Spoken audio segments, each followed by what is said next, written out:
All right, so Green Fauna has just dropped on global, and guys, she is one of the best AoE damage characters on her special, especially as a green character. This helps the green team out immensely. And then we have Leona coming out in season 6, who is going to be able to be ran with this Fauna. So if you are able to toss a few summons out for her, it's not the worst idea, okay? But today we're going to talk about what skills you want to upgrade for her, what skill cards you want to equip on her, what gear you want to run on her, whether or not you should actually be trying to get dupes to enhance her, what talents you want to run on her talent tree, and then of course what team she's going to fit well on for both PvP and PvE. Let's hop into it. So starting with Fauna's passive, you get this for getting her to LR status. If all allies have the Sense attribute, grant status element immunity to all allies for 1 turn at the start of battle. Why is this so good? Well, it means you don't necessarily have to run Black Asta on your team. Right now, a lot of people are running max dupe Black Asta because he gives that status element immunity on turn 1 to his allies. Well, now if you want to run an all mono green team, you can, because you have this Fauna. She'll give the status element immunity, and now it makes it a little bit easier to run the new Charlotte, the green Charlotte, as well. So this is really, really nice because it pairs well with green Charlotte. Green Charlotte gives barriers, and then Fauna gives the status element immunity between those two characters. It makes for a very strong turn 1 green team that is hopefully going to be able to survive any like big hits, right? So I think that is actually really, really good. Her skill 1 is called Harpy. It is a single target attack, and it applies 1 instance of hatred to self. Attacks after granting a 35% increased damage dealt buff if an enemy has an active taunt. Now that hatred is very important. You get 1 stack from this. I believe you get 2 from her skill 2, and the more stacks of hatred you have, the more damage her special skill is going to do. Her skill 2 is called Pincer Movement. It is an AoE attack. It applies 2 instances of hatred. And then it also inflicts burn on an enemy, dealing continuous damage for 2 turns. Guaranteed burn. That is honestly pretty dang decent.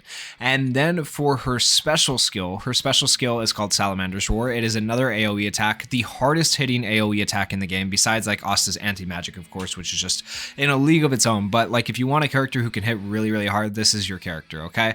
So the more hatred stacks you have, the more damage you're going to do, up to 5 hatred stacks. So just keep that in mind. And if you wanted to attack turn 1, she still does a pretty decent amount of damage overall, because if hatred is not present on self, deals 30% of attack and magic attack as extra damage without any hatred stacks at all, which can be really, really good, and will become even better when Leona comes out, because if you equip like season, I think it was 3 Fuegoleon skill card on her, that increases damage per burn stack, and then you have Leona also applying burn passively whenever she gets attacked to the enemies, and then you ult with this Fauna, it just gets absolutely crazy. Like she can do some really good damage, so she is actually just insane. And then her combo skill inflicts taunt on an enemy for 1 turn.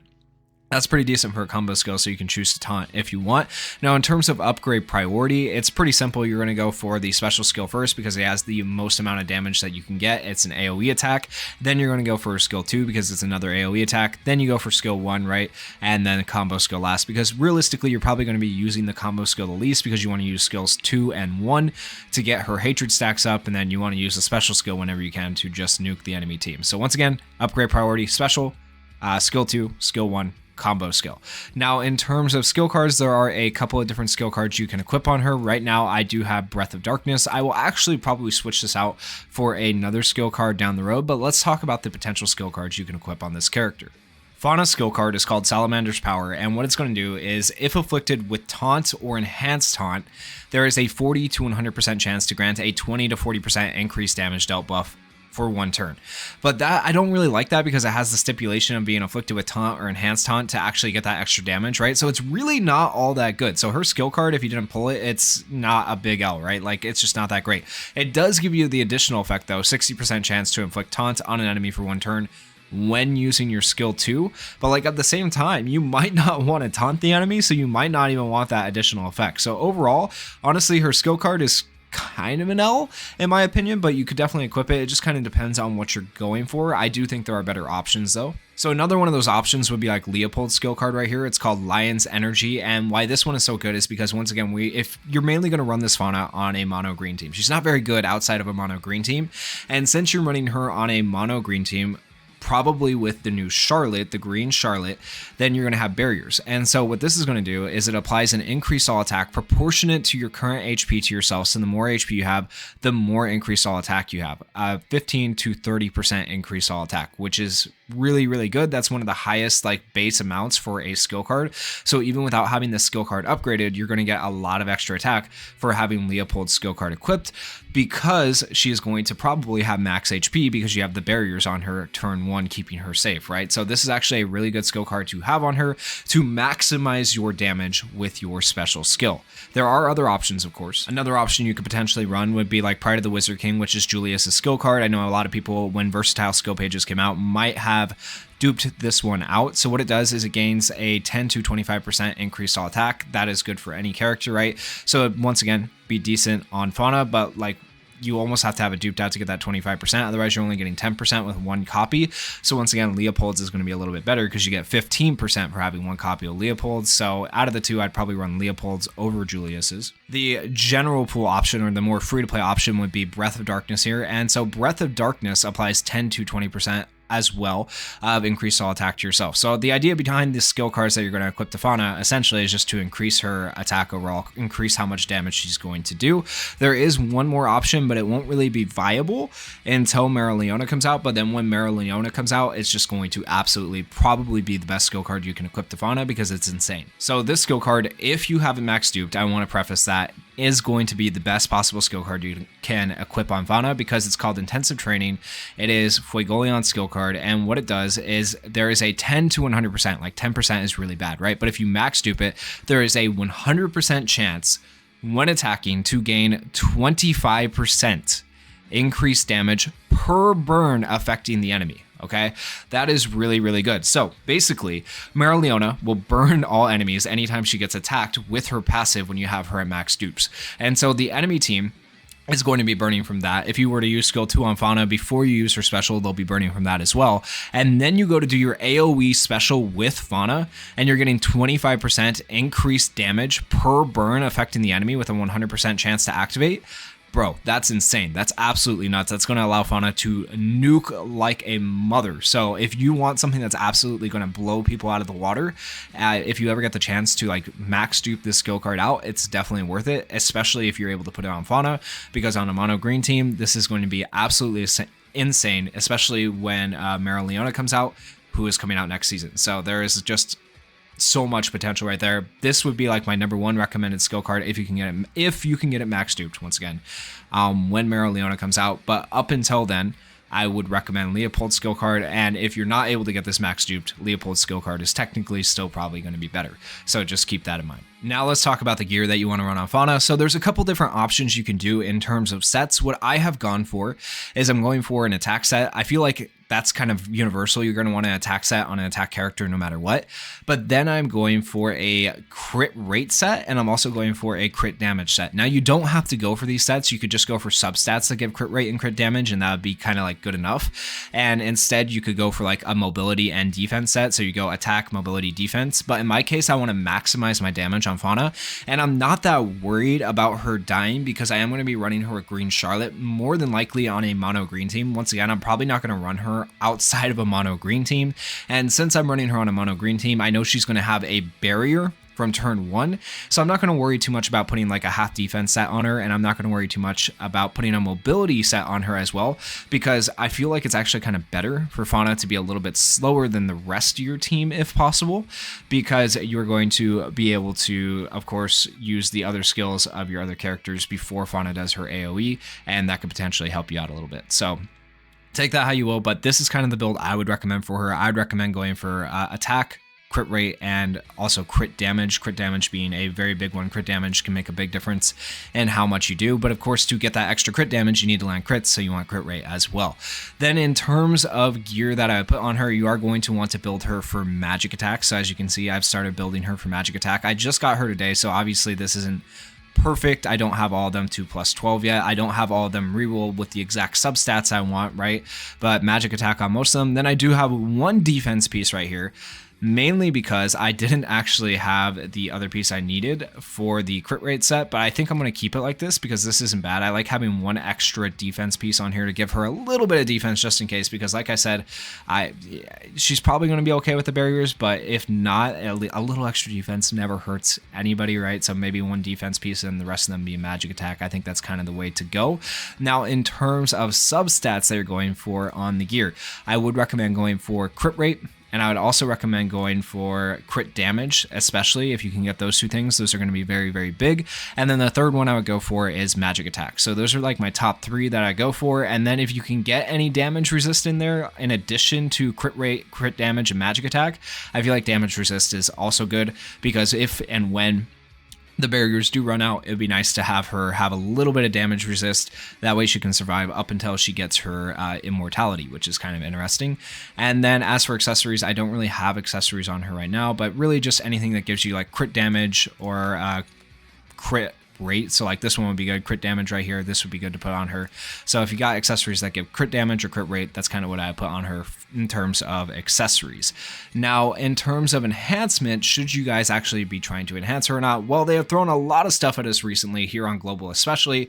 So I know people are going to be struggling to even get one copy. I myself struggled to get just one copy of the character. So realistically, unless you're a whale, you're probably not duping her out, especially now knowing that Mereoleona is going to be coming out. You're going to be trying to save for Mereoleona. But if you can, it is kind of worth it to get her to 2 stacks for that immortality that I was talking about. So if hatred stacks 5 times, own HP is set to 1% of max HP and grant self immortality for 1 turn. Now that might sound bad, but it's not, because by the time you have stacked 5 hatred, you're probably 3 or 4, 5 turns into the battle, wherever you're at, right? And your health is already pretty low, so it's going to take you from like 30% health down to 1% of your health. And it's also going to give you immortality though. And then at the end of the wave, grants a 50% of max HP as HP recovery. You will recover HP, so that actually helps you out overall. So it's really not a bad passive. It's actually kind of worth getting her to 2 dupes if you can. And then for 5 dupes, you get that same thing, but then if afflicted with taunt or enhanced taunt, grant self a 50% reduced damage taken buff for 1 turn.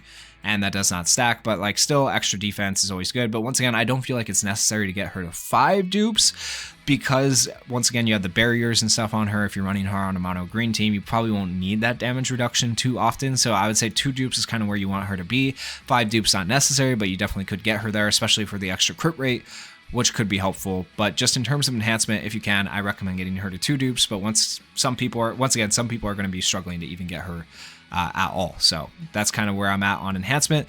Then in terms of talents, let's talk about the attack talents first. We are doing AoE damage once again. We are building her for crit rate and crit damage, so we want to do as much damage as possible. So you're going to want to increase her damage dealt. So go for the damage dealt plus 5%, and then also go for the crit damage plus 10%. Hopefully that makes sense. It's going to be better than going for like magic attack or anything else here in this attack tree. So these are the 2 that I would kind of go for attack talents. Now on defense talents, I would go for the Iron Will here, because she is going to, if you get her to 2 dupes, this is even better, be able to get debuff immunity for 1 turn if HP is equal to or lower than 35%. Remember, when she gets to 5 hatred stacks, she'll drop her own HP to 1, and then you'll have debuff immunity as well. So that's kind of nice. And then I would also go for the flat defense plus 20%. Now for support talents, I would go for the accuracy and penetration. Penetration is just going to help you do a little bit more damage. And with the AoE and you already having crit rate and crit damage, right? What's a little bit of extra penetration? That's going to help you out. So just the goal here is to make her do as much damage as possible. And then of course with that, your choices are either to do the debuff immunity upon resisting damage, which isn't really necessary, or the Mage's Blessing. I would go for the Mage's Blessing out of the 2, because it gives you a chance to get your skill 2 back faster, which gives you 2 stacks of hatred, allowing you to stack up your hatred faster. So overall, I think this is probably going to be the best choice in terms of support talents. So that's the talents I would run on Fana. Hopefully that makes sense to you guys. Let's go ahead and talk about teams.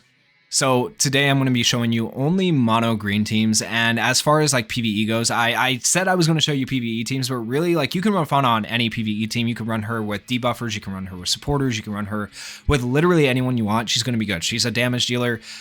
Just run her with whatever you want. I'll show you like up here, like this team right here. You could switch out this Vanessa right here for Fauna, or you could switch out Langris as well, Longris for Fauna, and still actually have a pretty good team here. So like this is the team I use to clear dogs on auto without even thinking. So the idea here is you have Charlotte, who's very fast. She puts the mark on people. You have an AoE ultimate, AoE ultimate, AoE ultimate. This is an insanely good PvE team for clearing the dogs that give you the gold. So here's a PvE team for you guys that you could use with Fauna, but really you could throw Fauna on any team you wanted for PvE and have her be good because she just does so much damage. She's a really good attacker. She has 2 AoE moves, right? She's going to be good for PvE, like no matter what. But this is a pretty good PvE team right here. Now, in terms of PvP, I am going to be running her mainly on mono green, like I said. So this is one potential mono green team you can run. Right now, I do have this Veto here. I don't think the Veto is the greatest, but he's not the worst either. And if you want a like decent green defender, I feel like Veto is okay. You could also run Radius right here, or Radis right here, whichever you wanted. So you can run Veto or Radis. You could also run, more importantly, the character you're going to want to run when she comes out is Mereoleona. Mereoleona is a green character. She is a defender. You're going to want her in this slot over Radius or over Veto. She is going to be the best possible defender you can run on the green team, like I was saying before. And if you run her a Fauna with that particular skill page on Fauna, you're just going to do absolutely amazing. And I would always run Charlotte on this team. As for the other DPS, you can switch the other DPS out for other characters if you want. So I have another team here kind of thrown together. So you can see I have Charlotte still, I have Fauna still, but you could also run like this Vanessa. This Vanessa is actually pretty good, and I believe she gives protection as well. So at the start of a wave, grants protection to the ally with the lowest speed for 2 turns. So the thing is, where is it? Fauna's speed actually isn't very high, and that's why I said you might not want to run speed gear on her, because if you're able to run her with this Vanessa, she'll get the barrier as well as the protection to keep her alive, which is really, really nice. So you can run the barrier and protection on Fauna and have that work out really well. You could run Rill in this spot as a debuffer. Once again, you could switch out Rill for other characters like Radis or like Veto, either way. And another option, even if you don't want to run Vanessa, you could run something like Jack here. If you do have him max duped, he's a lot better, and this would probably be a pretty solid team as well. So you have her for the AoE nuking, then you have him for like the guaranteed kill as well. There's a lot of things you can do with the mono green team, but realistically, when Mereoleona comes out, she is going to be the thing that makes mono green even better, and she is going to be the best possible defender you can run on a mono green team. But those are kind of the teams I would run with Fauna. I will be doing a showcase where I show some of these teams here with Fauna later on, so if you guys would like to see that, make sure you go down there, hit that like button, hit that subscribe button, and that is it for her build guide. Thank you guys so much for watching. Peace.